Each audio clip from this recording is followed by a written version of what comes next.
بسم الله الرحمن الرحيم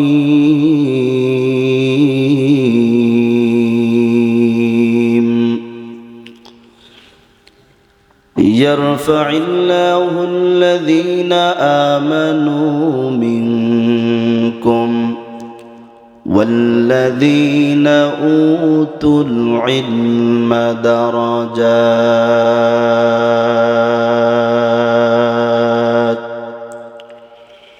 والله بما تعملون خبير.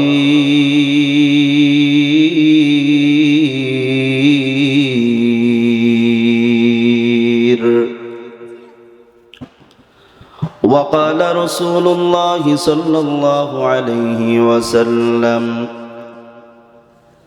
من قرأ القرآن فاستظهره فأحل حلاله وحرم حرامه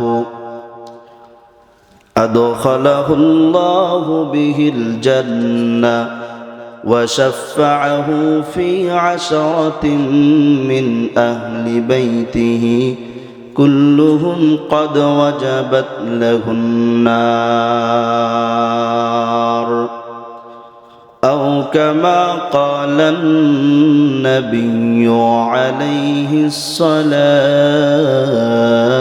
والسلام. صدق الله مولانا العظيم وصدق رسوله النبي الكريم، ونحن على ذلك من الشاهدين والشاكرين، والحمد لله رب العالمين.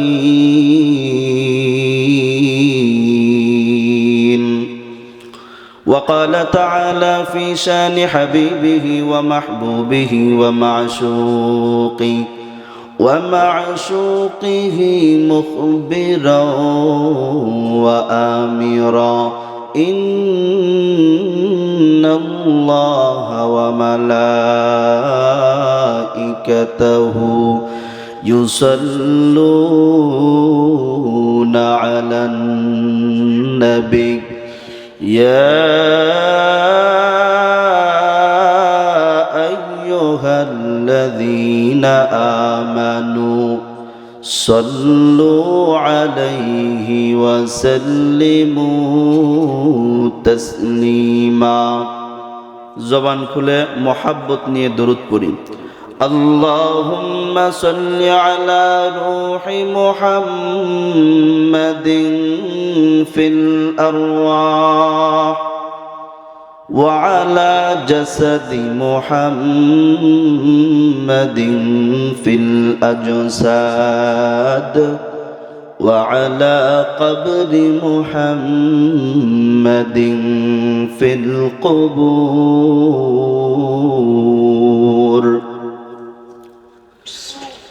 দিন থাকিতে লা ইলাহা ইল্লাল্লাহ বলো ভাই, দিন থাকিতে লা ইলাহা ইল্লাল্লাহ বলো ভাই।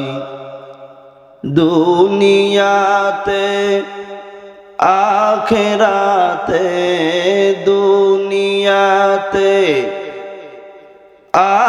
আখিরাতে বন্ধু কেহ নাই, দিন থাকিতে লা ইলাহা ইল্লাল্লাহ বলো ভাই। হায়াত মওত রিজিক দৌলত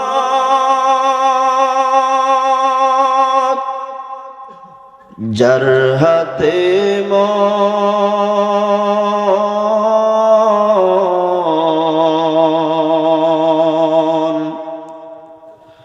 হায়াত মওত রিজিক দৌলত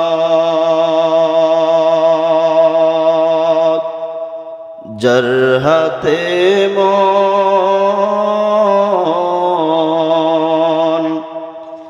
একবার তুই তার কথাটা ভাবিস নে কখন,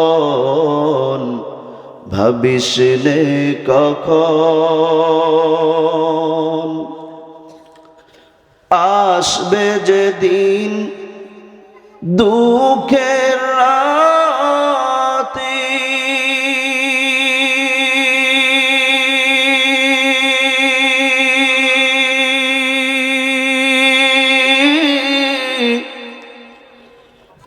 আসবে যেদিন দুঃখের রাতে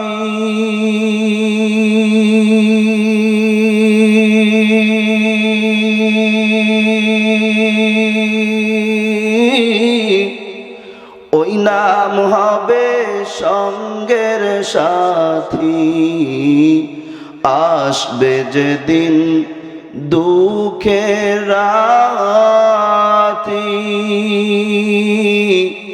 ওই নাম হবে সঙ্গের সাথী ও নাম বিনে পরকালে ও নাম বিনে পরকালে বন্ধু কেহ নাই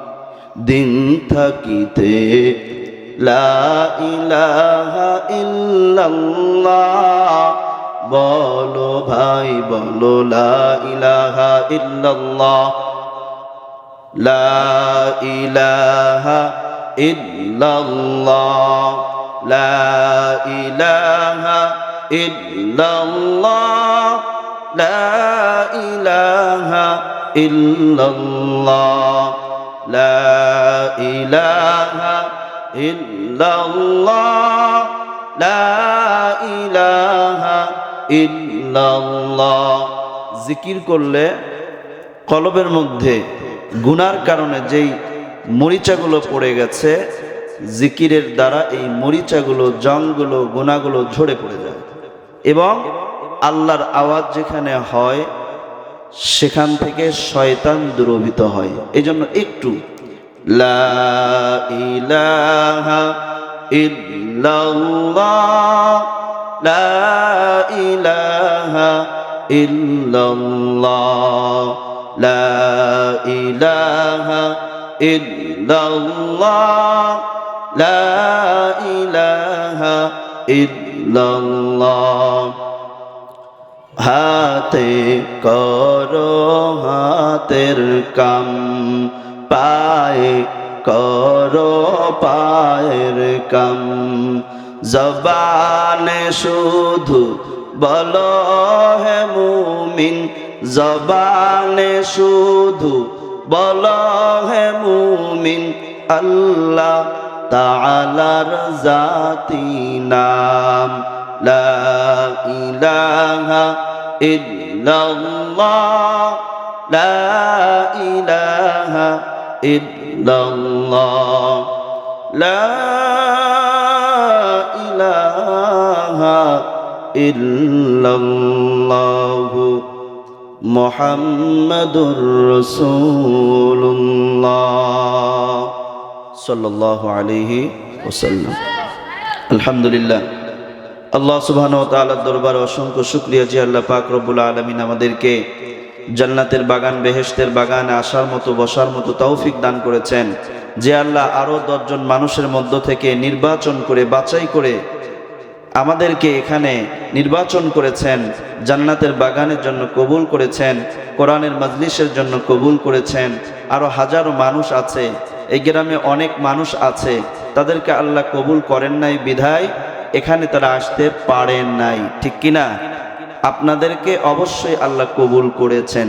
আবার অনেকে এসেছে কিন্তু আগেই চলে গেছে।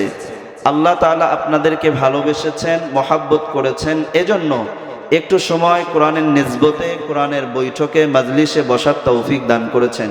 এজন্য আমরা সেই আল্লাহর দরবারে কালিমাতুশ শুকর আদায় করছি। জবান খুলে বলি আলহামদুলিল্লাহ। দরুদ সালাম পাঠ করছি অগ্র মানবতার মুক্তির সনদ, যিনার কারণে আমরা উত্তম জাতি হয়ে পৃথিবীর জমিনে আসতে পেরেছি। তিনি হলেন সাইয়্যিদুল কাউনাইন, খাতামুল মুরসালিন, হাবিবে কিবরিয়া, আশরাফুল আম্বিয়া, রহমতে আলম। জবান খুলে বলি সাল্লাল্লাহু আলাইহি ওয়াসাল্লাম। আপনারা এই জায়গায় আসতে পেরে খুশি না বেজার? কম না বেশি? সবাই খুশি? কারা কারা খুশি একটু হাত তোলেন দেখি জোরে। নারায়ে তাকবীর। হয় নাই, খুশির আওয়াজ না এটা। নারায়ে তাকবীর, নারায়ে তাকবীর।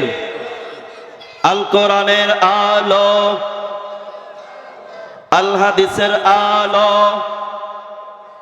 আল্লাহ আমাদের সবাইকে কবুল করেন। এত দূর থেকে আসলাম, অল্প সময় আমাকে দিবেন। আমি মনে করব আমি যতটুকু নসিহত এখানে করব, সর্বপ্রথম আমি নিজেকে নসিহত করতেছি। আল্লাহ জানো সমস্ত কথার ওপর আমাকে নিজেকে আমল করবার তৌফিক দান করেন, বলেন আমিন। আর আপনারা যারা আমার এই কথাগুলো শ্রবণ করবেন, আপনাদের সবাইকে যেন আল্লাহ তাআলা এই কথাগুলোর উপর আমল করবার তৌফিক দান করেন, বলেন আমিন। তো আমার এই জায়গায় আসা যার মাধ্যমে হয়েছে, যে হজরতের মাধ্যমে আল্লাহ এত দূর থেকে আপনাদের সামনে আমাকে নিয়ে এসেছেন, তার জন্য দোয়া করি আল্লাহ সুবহানাহু ওয়া তাআলা হজরতের হায়াতের মধ্যে, রিজিকের মধ্যে, সম্মানের মধ্যে আল্লাহ তাআলা বারাকা দান করেন, বলেন আমিন।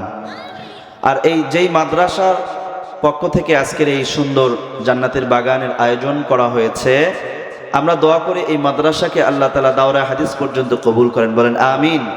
এখানে যতগুলো আল্লাহর বান্দাবান্দিরা লেখাপড়া করবেন, আল্লাহ তাআলা সবাইকে দ্বীনের দায়ী হিসেবে কবুল করেন, বলেন আমিন। দ্বীনের মুআল্লিম বানায় দেন, বলেন আমিন। দ্বীনের মুবাল্লিগ বানায় দেন, বলেন আমিন। সবাইকে কোরআনের হাফেজ, হক্কানি আলেম হওয়ার তৌফিক দান করে দেন, বলেন আমিন। আর আপনারা যারা শ্রবণ করার জন্য এসেছেন, আর আমার যে যুবক ভাইয়েরা শ্রম দিয়ে অক্লান্ত পরিশ্রম করে এত সুন্দর জান্নাতের প্যান্ডেল তৈরি করেছেন, এত সুন্দর একটা আয়োজন করেছেন, তাদের জন্য, আপনাদের জন্য দোয়া করি আল্লাহ সুবহানাহু ওয়া তাআলা যেন এই সামান্য সময় এবং শ্রম দেওয়ার বিনিময়ে কিয়ামতের ময়দানে আল্লাহ তাআলা আমাদেরকে মাফ করে দেন, বলেন আমিন। এর বিনিময়ে যেন আল্লাহ তাআলা জান্নাতুল ফিরদাউস দান করেন, বলেন আমিন। কেন ভাই আল্লাহ পারেন না? আমাদের কোন আমলটা, কোন কাজটা আল্লাহর কাছে বেশি প্রিয় হবে, আল্লাহর মনোনীত হবে, এটা কি আমরা বলতে পারবো? হতে পারে না যে আজকের এই সময় দেওয়ার বিনিময়ে আল্লাহর কাছে বেশি পছন্দ হয়েছে আর আল্লাহ কবুল করেছেন, আল্লাহ আমাদেরকে মাফ করে দিয়েছেন। পারেন কি পারেন না? বলেন পারেন কি পারেন না? আল্লাহ তাআলা যেন আজকে আমাদের এই সময় দেওয়ার বিনিময়, আর কিছু না, এতটুকু সময় কোরআনের জন্য দিয়েছি, ঠিক কিনা কথা বলেন? এই সময়টা কার জন্য দিতেছি? কোরআনের জন্য, আল্লাহর জন্য, দ্বীনের জন্য, ঠিক কিনা? এজন্য আমরা এতটুকু সময় যে আজকে এখানে দিতেছি, এজন্য আমরা আশাবাদী আল্লাহর কাছে, আল্লাহ যেন, আল্লাহ সুবহানাহু ওয়া তাআলা যেন এর উসিলায় আমাদেরকে মাফ করে দেন, বলেন আমিন। যারা এখনো বাহিরে আছে, দাঁড়িয়ে আছে, গল্প গুজবে লিপ্ত আছে, আল্লাহ তাআলা যেন তাদের সবাইকে এই সুন্দর জান্নাতের বাগানে, কোরআনের বৈঠকে বসার তৌফিক দান করেন, বলেন আমিন। আমি যে আয়াতে কারিমা তেলাওয়াত করেছি, আল্লাহ সুবহানাহু ওয়া তাআলা যেন আমাকে তেলাওয়াতকৃত আয়াত এবং রাসূলের অসংখ্য অমীয় বাণী হতে, যেই অমীয় বাণী আমি আপনাদের সামনে পাঠ করেছি, আল্লাহ সুবহানাহু ওয়া তাআলা যেন আমাকে ইখলাস ও আমলের নিয়তে কিছু কথা বলবার মতো তৌফিক দান করেন, এবং আপনাদের সবাইকে ইখলাস ও আমলের নিয়তে শ্রবণ করবার তৌফিক দান করেন, বলেন আমিন। ইলমে দ্বীন অর্জন করলে কি লাভ এবং তার পিতামাতার কি লাভ, দুনিয়া ও আখিরাতে কি লাভ, এই সংক্ষিপ্ত আলোচনা করে ইনশাআল্লাহ শেষ করব। রাজি আছেন আপনারা? জানা দরকার আছে না নাই? আল্লাহ তাআলা আমাদের সবাইকে কবুল করেন, বলেন আমিন। এর নবীর উম্মতের দল, এ যুবক আল্লাহর গোলাম, আল্লাহ পাক রব্বুল আলামিন জানায় দেন, ইয়ারফাইল্লাহু আল্লাযীনা আমানু মিনকুম ওয়াল্লাযীনা উতুল ইলমা দারাজাত আল্লাহু বিমা তা'মালুনা খাবীর।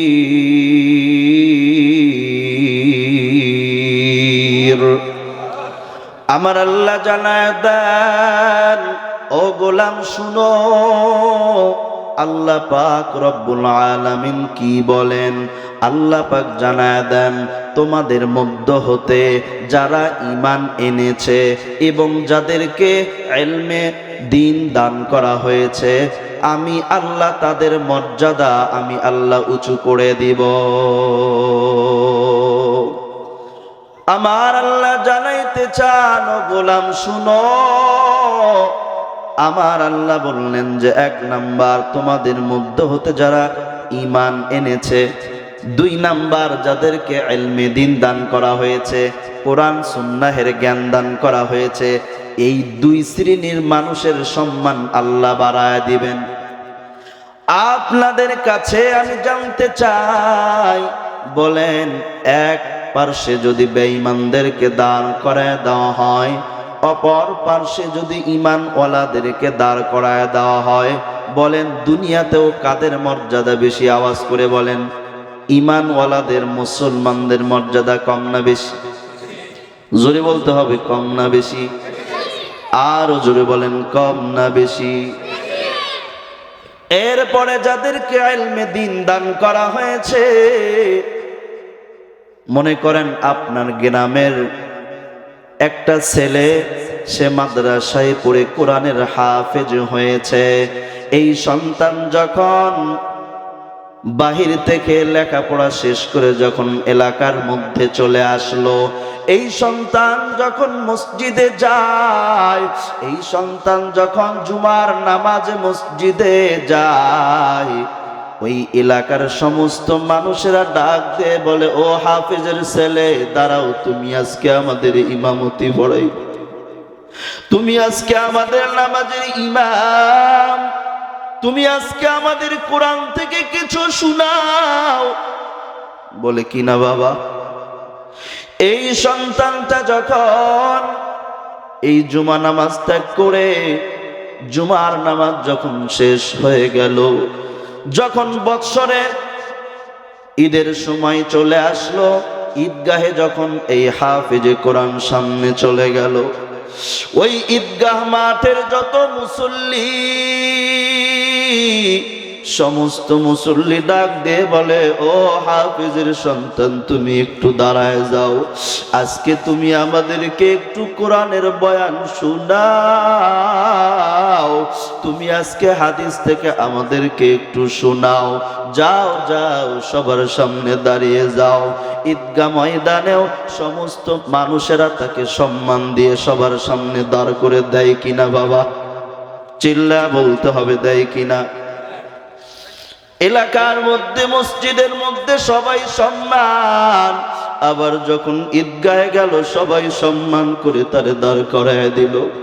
এর যুবক, এই সন্তান যখন এলাকা ছেড়ে, যখন আপনার শহর ছেড়ে যখন এই সন্তান ঢাকায় যাবে, কোরআনের হাফেজ হওয়ার কারণে সেখানেও সম্মান আছে না নাই?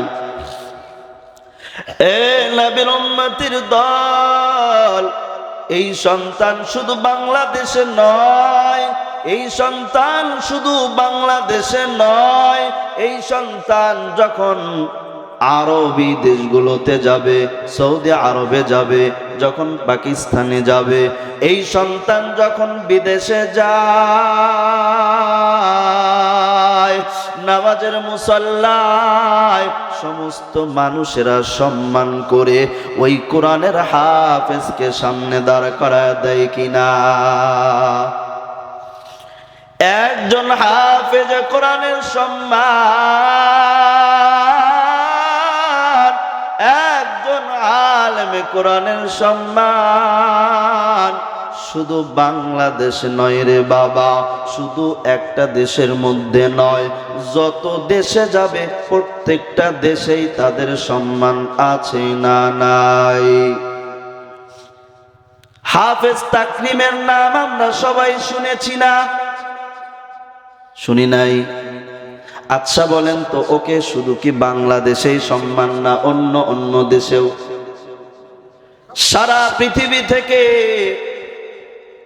প্রতিযোগিতা অনুষ্ঠান যখন হয়ে গেল, আমাদের বাংলাদেশের হাফেজ কোরআন সে বিদেশে গিয়া কোরআনের প্রতিযোগিতায় 1 নাম্বার হয়ে গেল, আমার আল্লাহ সারা পৃথিবীর মধ্যে তার সম্মান দান করছে কিনা? কথা বলেন। আল্লাহ যে বলেছেন আমি আল্লাহ এই হাফেজে কোরআনকে, এই আলেমে কোরআনকে, কোরআন হাদিসের জ্ঞান যারা পাইবে, যাদেরকে এই ইলমে দিন দান করা হয়েছে, আমি আল্লাহ তাদেরকে সম্মানিত করব, তাদের মর্যাদা আমি আল্লাহ উঁচু করব। বলেন তো উঁচু করছেননি? দুনিয়াতে উঁচু করেছেন। বাংলাদেশের সম্মান কোরআনের হাফেজরা নিয়ে এসেছেন। কথা বলেন ঠিক কিনা? এর নবীর উম্মতের দল, এইটা তো শুধু দুনিয়ার মধ্যেই গেল। কিয়ামতের ময়দান যখন কায়েম হয়ে যাবে, আমার আল্লাহ যখন কাহারিয়াতের নাম ধারণ করবে, লিমানিল মুলকুল ইয়াউম লিল্লাহিল ওয়াহিদিল কাহ্হার, আমার আল্লাহ যখন কাহ্হারিয়াতের নাম ধারণ করবেন, ওই সময় আল্লাহ রাগান্বিত মেজাজ নিয়ে বলবেন, বান্দা আজকে তোমরা ঈমানওয়ালারা বেঈমান থেকে আলাদা হয়ে যাও, বেঈমানেরা তোমরা ঈমানওয়ালা থেকে আলাদা হয়ে যাও। কিয়ামতের ময়দান, ওই সূর্য আমাদের মাথার উপর যখন তাপ দিতে থাকবে রে বাবা, আমরা সহ্য করতে পারবো না। এই জমিনটা তামা বরণ করবে, আমরা সহ্য করতে পারবো না। এই জমিন হবে তামা। সূর্য যখন মাথার উপর তাপ দিতে থাকবে, গুনাহগার বেঈমান বান্দারা তারা তাদের ঘামের ভিতরে আবুডুবু খাইতে থাকবে, আর জাহান্নাম হুঙ্কার দিতে থাকবে। আল্লাহকে ডাক দেয়া বলবে, আল্লাহ আমার ক্ষুধা লেগেছে, আমার খাদ্য দাও, বেঈমানদেরকে দাও। আমার পেটের ভিতরে বেনামাজিদেরকে দাও, বেরোজাদারকে দাও। ও আল্লাহ আমার ক্ষুধা লেগেছে, ও আল্লাহ আমার পেটে খাদ্য দাও। জাহান্নাম হুঙ্কার মারতে থাকবে। এরকম ভাবে আল্লাহ ফেরেশতা পাঠাইবেন, ফেরেশতা জাহান্নামের তামা এইবার ৭৪,০০০ ফেরেশতা শিকল দিয়া জাহান্নামের পায়ে বেরি লাগাইয়া জাহান্নামরে টানতে থাকবে, পিছনের দিকে টানতে থাকবে। জাহান্নামকে থামানো যাবে না। জাহান্নাম শুধু হুঙ্কার দিয়ে সামনের দিকে আগাইতে থাকবে।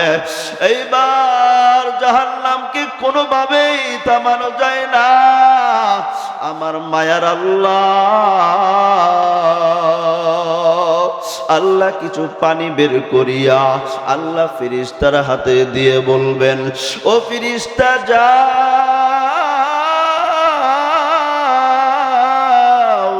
যাও জাহান্নামের গায়ে একটু ছিটা দিয়ে দাও।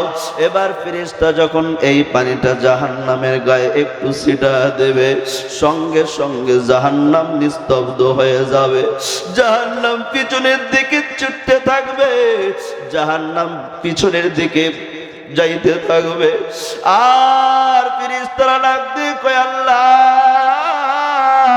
এটা কোন পানি দিলা? আমরা ৭০,০০০ ফেরেশতা জাহান্নামকে আটকাইতে পারি না। জাহান্নাম হুঙ্কার ছাড়তেছিল, আর তুমি এটা কেমন পানি দিলা যেই পানির কারণে এক ফোঁটা পানির কারণে জাহান্নাম নিস্তব্ধ হয়ে গেল, জাহান্নাম পিছনের দিকে চলে যায়। ও আল্লাহ, এটা কি জমজমের পানি? এটা কি আবে হায়াতের পানি? না, এটা কি কাউসারের পানি?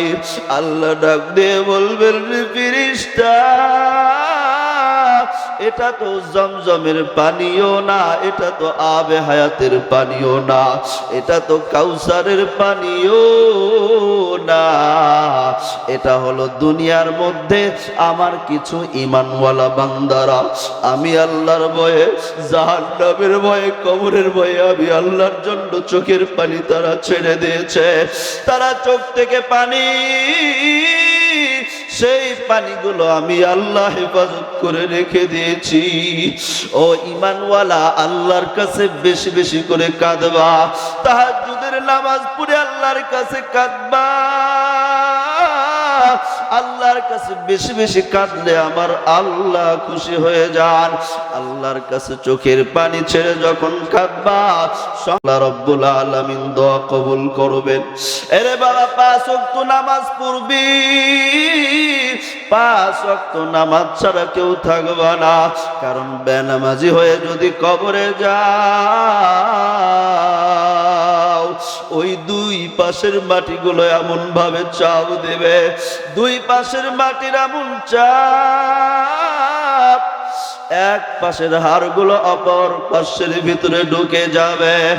এ যুবক, ভালো করে শোনো রে বাবা, বেনামাজি হয়ে যদি কবরে যায়, ৭০ থেকে ৯৯টি সাপ কবরের ভিতরে ঢুকবে, একবার দংশন করবে, ৭০ গজ মাটির ভিতরে চলে যাব, আবার ওখান থেকে উঠানো হবে রে বাবা।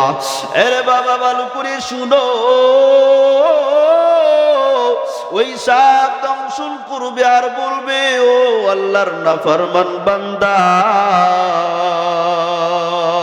তোমারে আল্লাহ তাআলা মুয়াজ্জিনের মাধ্যমে মসজিদে ফজরে ডাকা হয়েছে, তুমি আসো নাই। তোমারে জোহরে ডাকা হয়েছে, তুমি আসো নাই। তোমারে আসরে ডাকা হয়েছে, তুমি আসো নাই। তোমারে মাগরিবে ডাকা হয়েছে, তুমি আসো নাই। তোমারে ইশায় ডাকা হয়েছে, তুমি আসো নাই।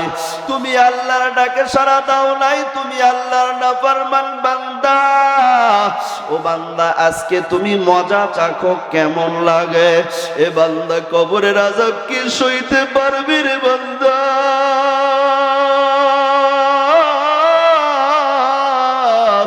কবরের আযাব তুমি সহ্য করতে পারবা না, জাহান্নামের আগুন কি সহ্য করতে পারবি রে বাবা? দুনিয়াতে সামান্য সূর্যের রোদের গরম আমরা সহ্য করতে পারি না, দুনিয়াতে সাধারণ রোদের তাপ আমরা সহ্য করতে পারি না। আমরা ভালো থাকার জন্য এসির ব্যবস্থা করেছি। এরে বাবা, কবরে কোনো এসি নাই। আজকে তুমি একবার কি চিন্তা করেছো?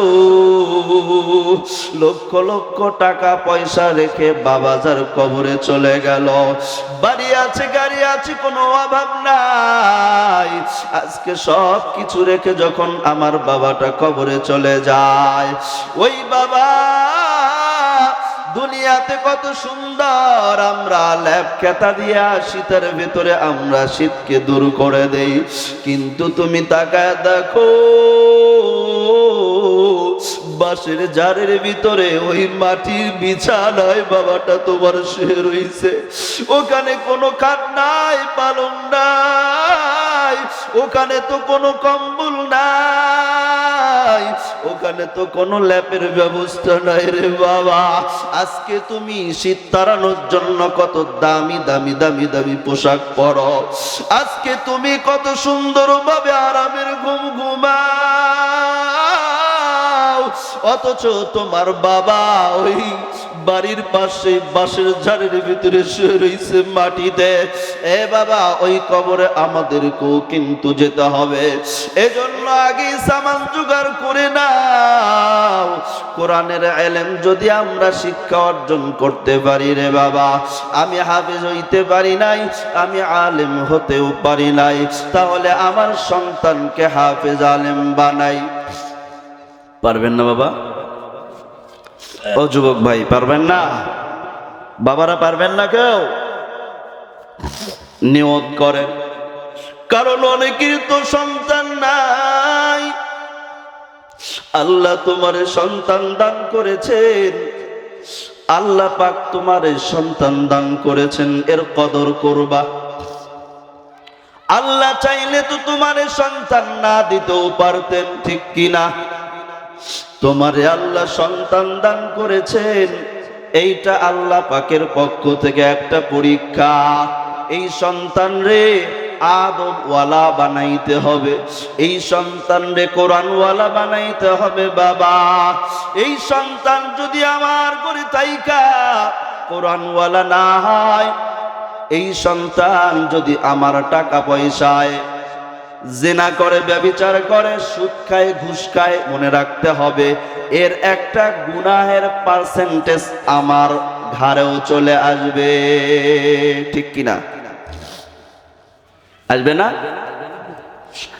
এর নবীর উম্মতের দল, ও যুবক আল্লাহর গোলাম, আল্লাহর নবী হাদিসের মধ্যে জানায় দেন, মান ক্বারাআল কুরআন ফাস্তাযহারাহু ফাআহাল্লা হালালাহু ওয়া হাররামা হারামাহু আদখালাহু আল্লাহু বিহিল জান্নাহ ওয়া শাফাআহু ফি আশরাতিন মিন আহলি বাইতিহি কুল্লুহুম ক্বাদ ওয়াজাবাত লাহুন নার।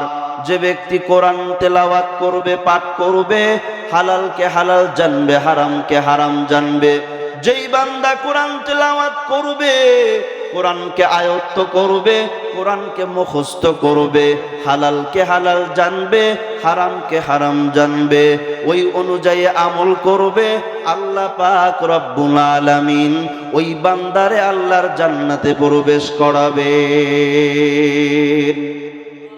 শুধু জান্নাতে প্রবেশ করাইয়া শেষ করবেন না, আল্লাহ পাক রব্বুল আলামিন ওই হাফিজ কোরআনের জন্য আল্লাহ তাআলা তো সুপার একটা পাওয়ার দান করবেন, পাওয়ার, এমন সুপার পাওয়ার। আল্লাহ পাক বলবেন, ও হাফিজ কোরআন শুনো, তোমার আত্মীয় স্বজনের মধ্য হতে যাদের জন্য জাহান্নাম আবশ্যক হয়ে গেছে, যাদের জন্য জাহান্নাম ওয়াজিব হয়ে গেছে, তাদের মধ্য হতে 10 জন ব্যক্তির জন্য সুপারিশ করে আমি আল্লাহর জান্নাতে নিয়ে যাও। সুবহানাল্লাহ বলবেন না? তাহলে কোরআনের হাফেজ বানাইলে লাভ আছে না নাই? এখন প্রশ্ন করতে পারেন, হুজুর আপনি তো বললেন কোরআনের হাফেজ বানাইলে এত লাভ, আলেম বানাইলে কেমন লাভ? আমি যদি আমার সন্তানকে কোরআনের আলেম বানাই ভাই, তাহলে একজন হাফেজের জন্য আল্লাহ একটা সীমানা দিয়েছে, 10 জনের জন্য সুপারিশ করবে। কিন্তু একজন কোরআনের আলেম, এর জন্য কোনো সীমা নাই, যত চাইবে তত সুপারিশ করে আল্লাহর জান্নাতে নিয়ে যাবে।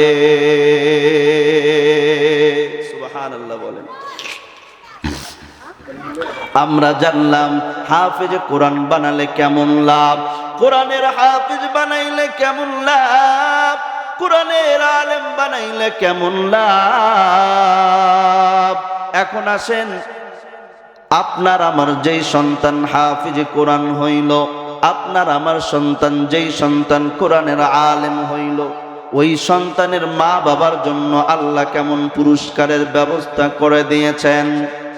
কিয়ামতের ময়দানে আল্লাহর নবী জানায় দেন, কিয়ামতের ময়দানে এই হাফিজ কোরআনের মা বাবা, তাদের মাথায় এমন একটা তাজ মুকুট পরিধান করে দেওয়া হবে, এমন একটা তাজ মুকুট পরিধান করে দেওয়া হবে, যেই তাজ মুকুট এত আলোক উজ্জ্বলময়।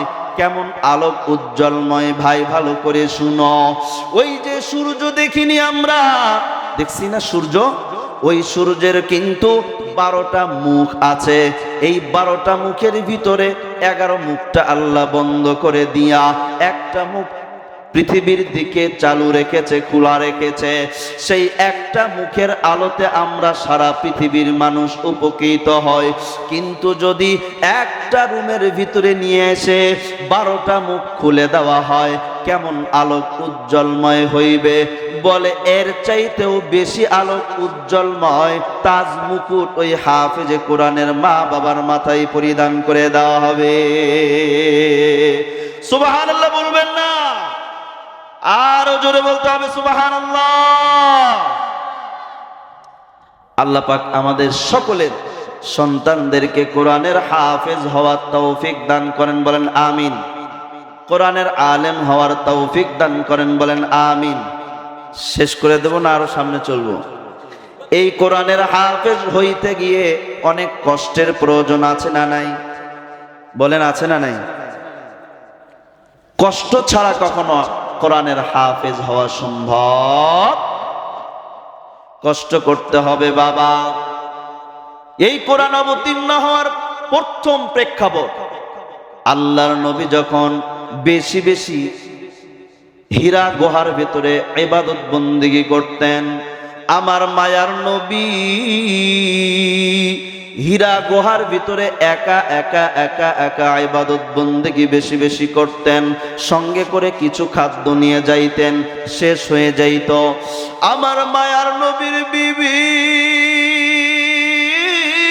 হযরত খাদিজা রাদিয়াল্লাহু তাআলা আনহা নবীর জন্য নাস্তা নিয়ে হীরা গুহায় যাইতে।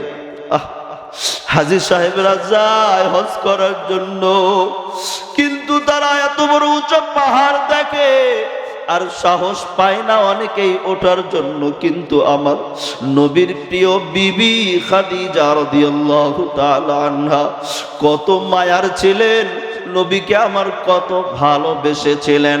এই খাদিজা আল্লাহর নবীর জন্য নাস্তা নিয়ে 2বার 3বার করে উঠতেন। আমার মায়ার নবীকে এত ভালোবেসেছেন, এত ভালোবাসা। নবীজি হীরা গুহায় ছিলেন। যখন 40 বছর হয়ে গেল, তখন জিবরাইল আমিন ওই গুহার ভিতরে চলে আসলেন।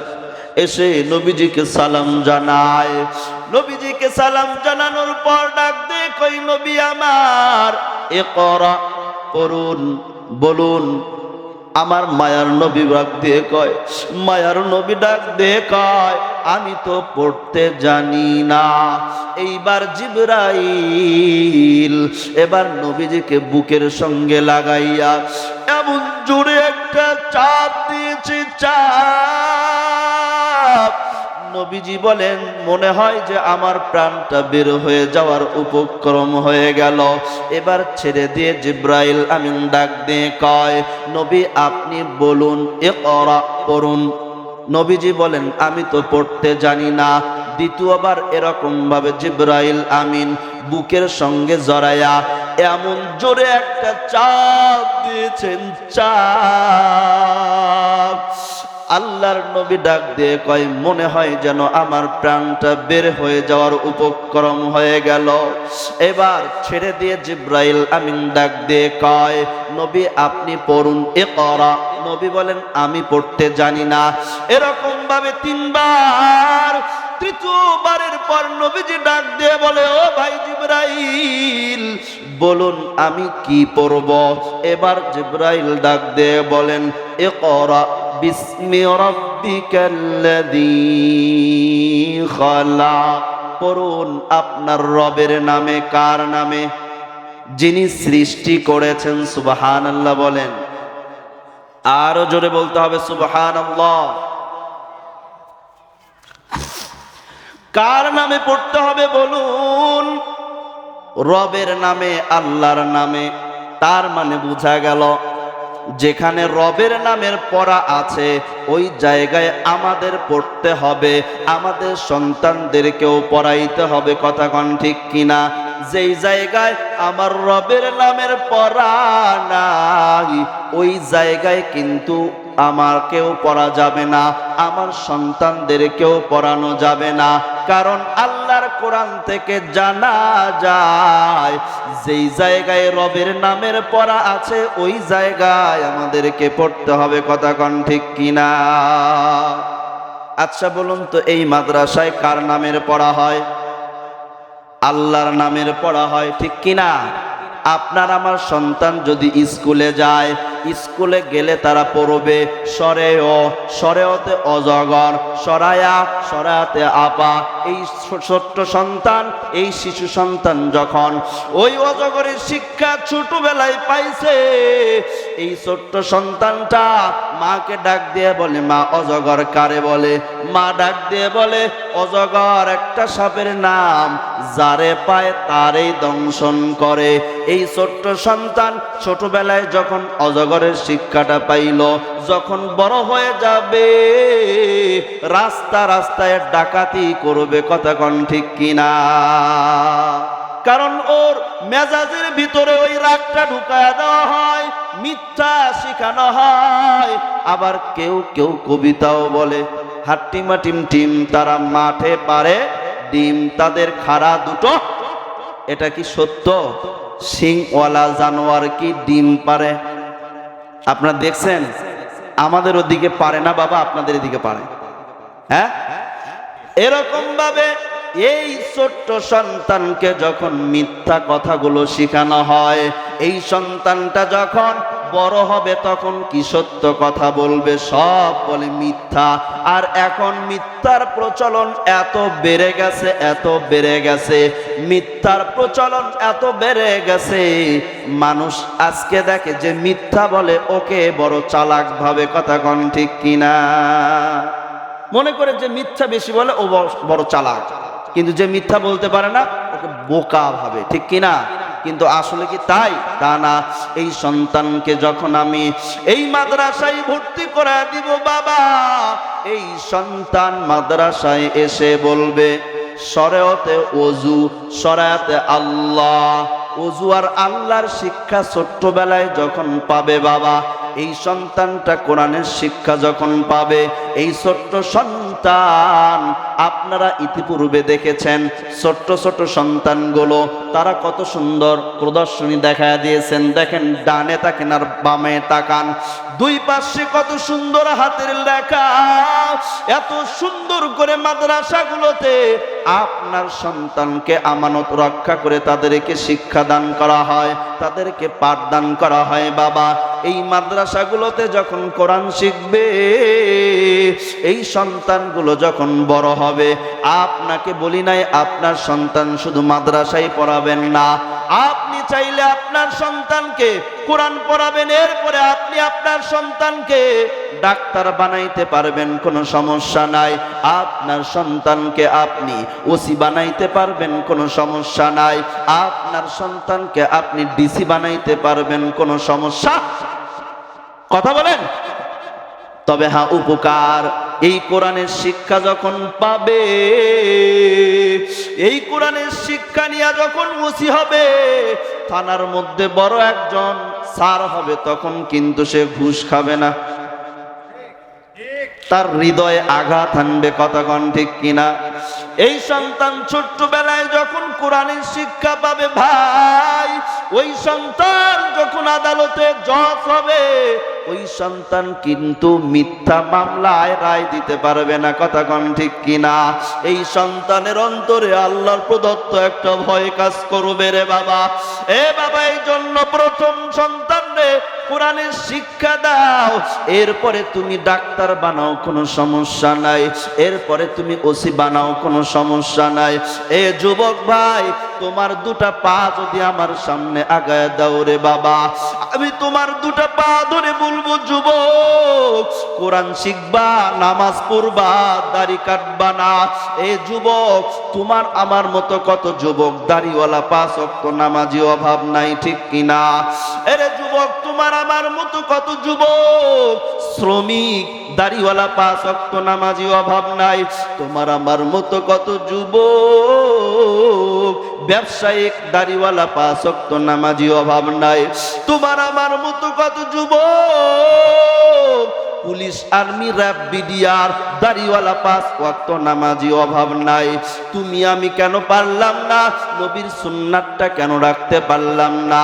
5 ওয়াক্ত নামাজ কেন পড়তে পারলাম না? মনে রাখবা, আমার কপালটা যেন পুড়ে গেল। কথা কোন ঠিক কিনা? আল্লাহর নবীজিকে 3 বার চাপ দিলেন, মনে আছে না? ভুলে গেছেন? চলবে? আপনাদের খারাপ লাগতেছে? দোয়া করে শেষ করে দিই। এত দূর থেকে আসছি, কিছু শোনেন, ঠিক কিনা? আল্লাহর নবীজিকে 3 বার চাপ দিলেন। কেন 3 বার চাপ দিলেন?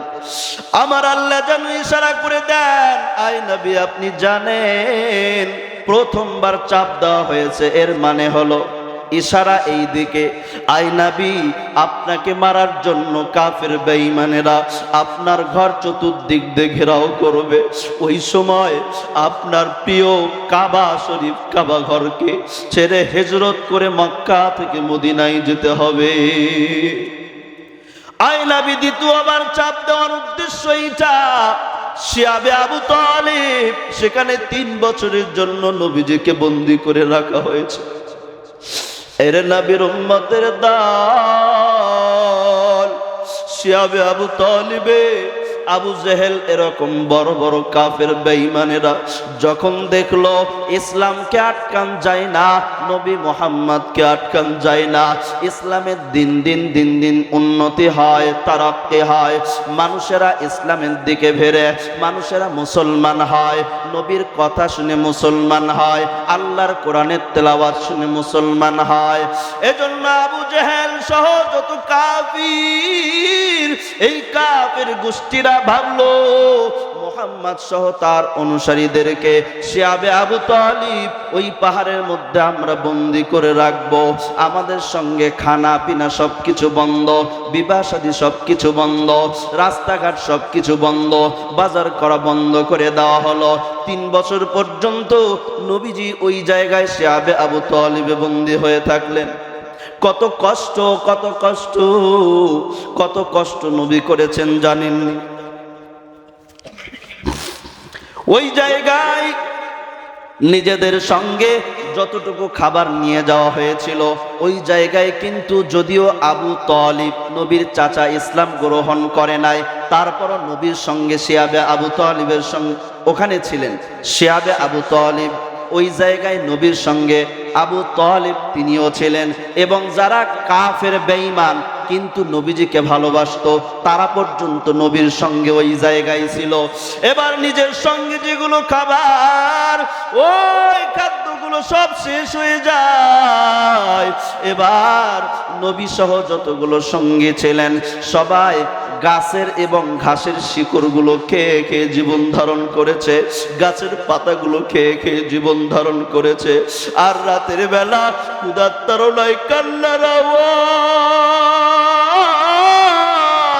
এই কান্নার আওয়াজ ওই কাফির বেঈমানদের কানে চলে যায়। দেখা যায় নিজের আত্মীয় স্বজন, নিজেরই হয়তো চাচাতো ভাই, নিজেরই হয়তো মামাতো ভাই, নিজেরই হয়তো চাচা, এমন আত্মীয় স্বজন, তাদের কানে নবীর কান্নার আওয়াজ। তারপরেও তারা কেউ নবীজির কাছে আর আগে আসে না। এর নবীর উম্মতের দল, এই যুবক আল্লাহর গোলাম, 2 নাম্বার চাপ এজন্য দেওয়া হয়েছে। 3 নাম্বার, আল্লাহর নবীজিকে যেন আল্লাহ জানায় দেন নবুয়তের 10ম বছরে যখন এই দুনিয়াতে যখন নবীজি আসলেন, ছোটবেলায় তো বাবা চলে গেছেন আসার আগে।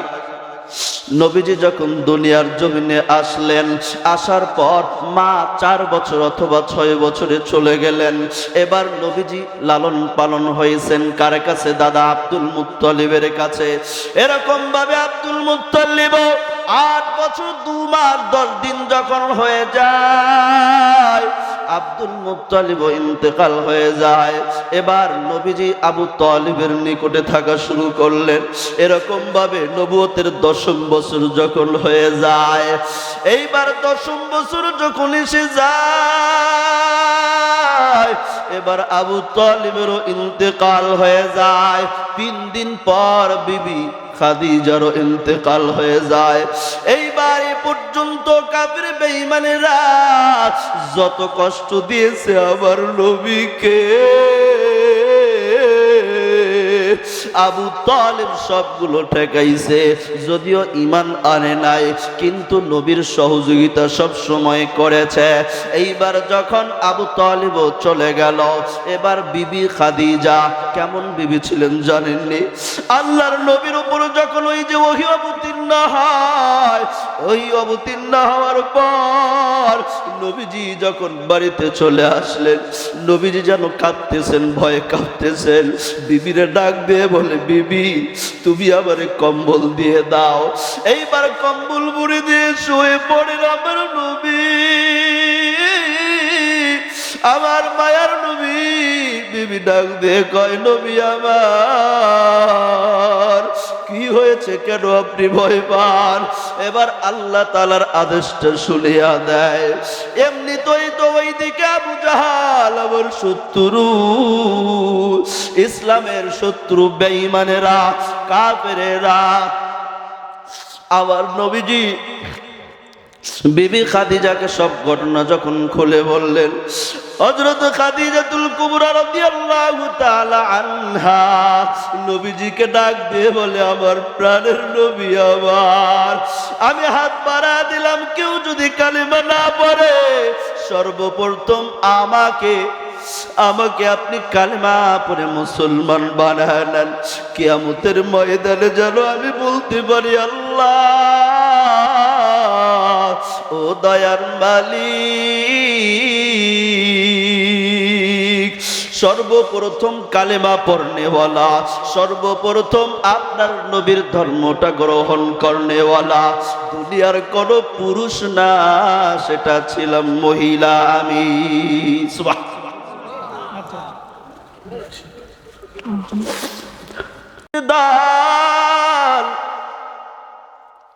আল্লাহর নবী 3 নাম্বার চাপ দেওয়ার দ্বারা এটা বুঝাইলেন যে হযরত খাদিজার ইন্তেকাল হয়ে যাবে ওই সময় আপনার যে কষ্ট, এটা অনেক বড় কষ্ট। কারণ এত কষ্ট কিন্তু আর হবে না। সবাই চলে গেল, যারা সান্ত্বনা দিত তারা পর্যন্ত চলে গেল। আমার মায়ার নবী সারাদিন কাফির বেঈমানদের বাড়ি বাড়ি অলি গলিতে যায়। আমার মায়ার নবী প্রত্যেকটা বাজারে গিয়ে গিয়ে গিয়ে গিয়ে কালিমার দাওয়াত দেন। ইয়া আইয়ুহান নাস কুলু লা ইলাহা ইল্লাল্লাহ তুফলিহুন। ও মানুষ সকল, তোমরা বলো লা ইলাহা ইল্লাল্লাহ, তোমরা সফল কাম হইবা। আর মানুষের পাথর নিক্ষেপ করে, নবীজিকে পাগল বলে, নবীজিকে জাদুকর বলে, নবীজিকে গালি দেয়, নবীজিকে মারধর করে।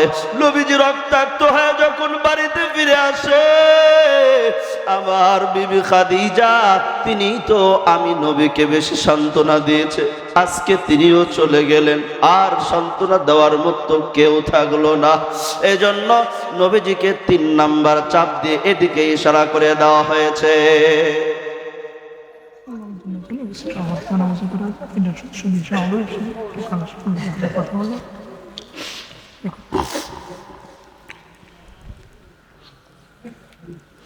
শেষ করে দিই, অনেক সময় হয়ে গেছে, রাত হয়ে গেছে। তাহলে আমরা বুঝলাম যে কোরআন আল্লাহর নবীর উপর অবতীর্ণ হয়েছে, আল্লাহর নবী ধারণ করেছেন, এর মধ্যে কষ্ট আছে না নাই? আছে না নাই? এজন্য মাদ্রাসায় আসলে যারা মাদ্রাসায় পড়ে তাদেরকেও কষ্ট করতে হবে, তাদেরকেও কি করতে হবে? কষ্ট করতে হবে। বাবা আপনাদেরকে জানা দেই, আমার সন্তানকে যদি কোরআন শিখাই তাহলে কেমন লাভ, আমার লাভ, নিজের লাভ কেমন। এক কাজী সাহেব তিনি অন্তিম মুহূর্তে মৃত্যুকালে বিবিকে ওসিয়ত করে যায়, বিবি তোমার গর্ভে যেই সন্তান, এই সন্তানটা যদি ছেলে সন্তান হয় তাহলে তুমি ওরে মাদ্রাসায় দিয়ে আসবা, এই গ্রামের মক্তব আছে মক্তবে দিয়ে আসবা, তাহলে ওই সন্তানটা কোরআনের হাফেজ হবে। কিছুদিন পর কাজী সাহেবের ইন্তেকাল হয়ে যায়। এইবার কাজী সাহেবের ইন্তেকাল হওয়ার পর কিছুদিন পর ওই সন্তানটা ওই মায়ের গর্ভ থেকে দুনিয়াতে চলে আসে। এবার ওই কাজী সাহেবের বিবি সন্তান প্রসব করে, তার পেট থেকে সন্তান জন্মগ্রহণ করে, ছেলে সন্তান। কিছুদিন পর যখন একটু বড় হয়ে গেল, কথা বলতে পারে, এবার মা ওই সন্তানকে নিয়ে মক্তবের বারান্দায় চলে যায়।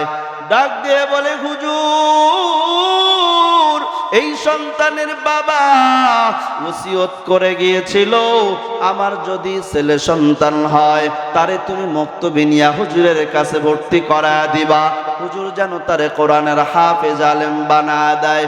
আমি তার বাবার ওসিয়তটা পূরণ করার জন্য আসলাম, আপনি আমার সন্তানকে কোরআনের শিক্ষাটা দিয়ে দিবেন। এইবার ওই সন্তানকে যখন কাজী সাহেব, ওই কাজী সাহেবের সন্তান যখন মসজিদে মক্তবে যায়, হুজুর যখন প্রথম সবকটা বিসমিল্লাহর সবকটা দিয়ে দিল, বাবা বলো বিসমিল্লাহির রহমানির রহিম।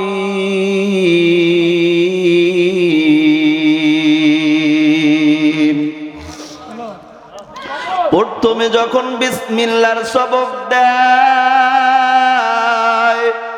আল্লাহ বলেন, ফেরেশতারে ওই কাজী সাহেবের কবরে আযাব হয়, যাও যাও ওই কাজী সাহেবের কবরের আযাবটা বন্ধ করে দাও।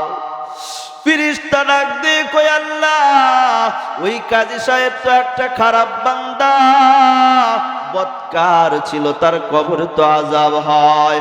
আল্লাহ ডাক দিয়ে কই, রে ফেরেশতা, ওই কাজী সাহেবের সন্তান দুনিয়াতে আমি আল্লাহর কালাম তেলাওয়াত করবে, আমি আল্লাহর নামের পড়া পড়বে, আর আমি আল্লাহ তার বাবারে কষ্ট দিব, শাস্তি দিব, এটা আমি আল্লাহ সহ্য করতে পারি না। আমি আল্লাহ ওর সন্তান যখন আমি আল্লাহর কোরআনটা শুরু করেছে বিসমিল্লাহ দিয়ে, তখন সঙ্গে সঙ্গে আমি আল্লাহ ওই কাজী সাহেবের জীবনের গুনাহগুলো মাফ করে দিয়েছি। সুবহানাল্লাহ।